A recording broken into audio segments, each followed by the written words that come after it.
TV serial Radha Krishna की कहानी में आज रात की रात होने वाली है श्री कृष्ण और उनके फैंस के लिए काफ़ी ज़्यादा खास। और आप देखेंगे कि कैसे महायज्ञ के बाद अर्जुन और अपने चारों भाई के साथ मिलकर श्री कृष्ण के बैठने के लिए, उनके मान सम्मान को और ज़्यादा बढ़ाने के लिए, एक खास आसन ग्रहण करने के लिए उन सब से विनती करेंगे। यहाँ श्री कृष्ण कहते हैं कि तुम सबका स्नेह मैं बहुत ही अच्छे मन से स्वीकार करूँगा। और जैसे ही उस सिंहासन के पट खुलते हैं, वहाँ पर ऑलरेडी सिंहासन पर बैठा होता है शिशुपाल। शिशुपाल ऑलरेडी श्री कृष्ण को बहुत ही ज़्यादा नफरत से देखता है और वो श्री कृष्ण का यहाँ अपमान करने के लिए स्वयं आ जाता है। वो श्री कृष्ण की जगह पर उनके सिंहासन पर, उनकी गद्दी पर बैठा होता है। और ये देखकर इंद्रप्रस्थ के सभी राजगण वहाँ उपस्थित इस बात पर ऑब्जेक्शन उठाते हैं और कहते हैं कि शिशुपाल नरेश, आप ये क्या कर रहे हैं? ये आपका स्थान नहीं है, ये तो हमारे श्री कृष्ण का स्थान है, आप कृपया करके यहाँ से प्रस्थान कीजिए।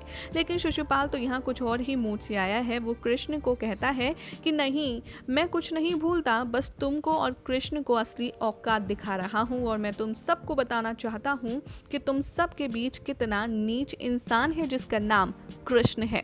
जैसे एक श्री कृष्ण का अपमान सुनेगा भीम, उसे क्रोध आ जाएगा और वो कहेगा कि अपना मुख बंद करो, नहीं तो मैं तुम्हारे इस मुख और तुम्हारे पूरे शरीर को तोड़ दूंगा। भीम की आवाज सुनकर शिशुपाल कृष्ण से हटकर भीम की तरफ दौड़ता है और कहता है, लो, यहाँ पर श्री कृष्ण की वजह से अब ये भी बोलेगा। और वो कुकुर कहता है भीम को, यानी कि वो यहाँ पर पांचों पांडव को कुत्ता बताता है और कहता है कि कृष्ण का पेटू स्वान, पहले ये पेटू भौंकेगा और अब ये काम करना काज का बेकार कायर भौंकेगा। यहाँ पर शिशुपाल का मतलब है पांडवों के सबसे बड़े भाई से। यहाँ पर श्री कृष्ण के अपमानजनक बातें कहे जाने पर हर कोई उनका सपोर्ट करेगा और कहेगा कि ये तुम गलत कह रहे हो, तुम इस तरह से नहीं कहना चाहिए। लेकिन शिशुपाल एक एक करके हर किसी को इंसल्ट करेगा। यहाँ पर शिशुपाल पांडवों के बारे में कहता आएगा नजर कि तुम हो कौन? 5 पतियों की 5 संतानें जो अलग अलग भगवानों ने अपने दान के स्वरूप दिए हैं, वो भी 2 माताओं को। इन्हें भीख में मांगकर तुम्हारी चरित्रहीन माँ ने तुम्हें यहाँ दिया है और आज तुम मुझे ज्ञान दोगे। कृष्ण ये सब बात सुनकर बहुत ही ज़्यादा क्रोधित हो जाते हैं और कहते हैं कि शिशुपाल, अब तुम बोलने की सीमा लांघ रहे हो, सहन करने की भी सीमा होती है शिशुपाल, अब तुम वो सीमाएं लांघ रहे हो। शिशुपाल यहाँ पर श्री कृष्ण की तरफ देखता है और कहता है कि तू पढ़ाएगा मुझे, तू पढ़ाएगा कि आखिर कैसे तूने अपनी माँ को छोड़ा। तू बात कर रहा है मुझसे जो खुद अपनी माँ को मुश्किल में छोड़कर आ गया, जिसने कभी भी अपनी माँ का सम्मान नहीं किया और उनकी सहायता नहीं करी। तू एक रणछोड़ है, समझता है ना रणछोड़ का मतलब क्या होता है? पाखंडी, चरित्रहीन है तू, 2 कौड़ी का ग्वाला है तू। श्री कृष्ण एक एक करके शिशुपाल के ये सारे गुनाह, ये सारे अनर्थ गिनते जाएंगे। और जैसे ही श्री कृष्ण के सामने शिशुपाल द्रौपदी पर जाएगा, वहाँ श्री कृष्ण एक बार फिर से कहेंगे कि शिशुपाल, अब बहुत ज़्यादा बोल रहे हो तुम।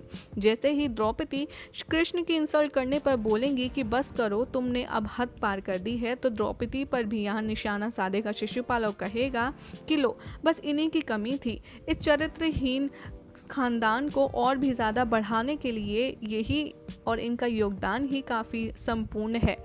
इनकी माँ ने तो 5 पतियों से मांगे थे 5 पुत्र, लेकिन इन्होंने तो एक ही औरत होने के बाद 5 पतियों से शादी कर ली। और माफ़ कीजिए, 5 नहीं, तुम्हारे तो 6 पति हैं। ये जिसका तुम बचाव कर रही हो, आखिर ये भी तो तुम्हारा पति समान ही है। यहाँ श्री कृष्ण को बताते हैं छठा पति द्रौपदी का, जिसे सुनकर श्री कृष्ण बहुत ज़्यादा क्रोधित हो जाते हैं। और ये बात जैसे शिशुपाल कहता है कि तुम 6 क्या, तुम तो 7, 8, 9 जाने कितने पति रख सकती हो। ये बात सुनकर हर कोई क्रोधित हो जाता है और इस 5 पांडव अपने शस्त्र उठा लेते हैं शिशुपाल का वध करने के लिए। लेकिन श्री कृष्ण वहाँ सबको रोकते हैं और कहते हैं कि रुक जाओ, तुमने पहले माता का अपमान किया, फिर एक पत्नी का, और अब समय आ गया है कि तुम्हारा सर्वनाश हो।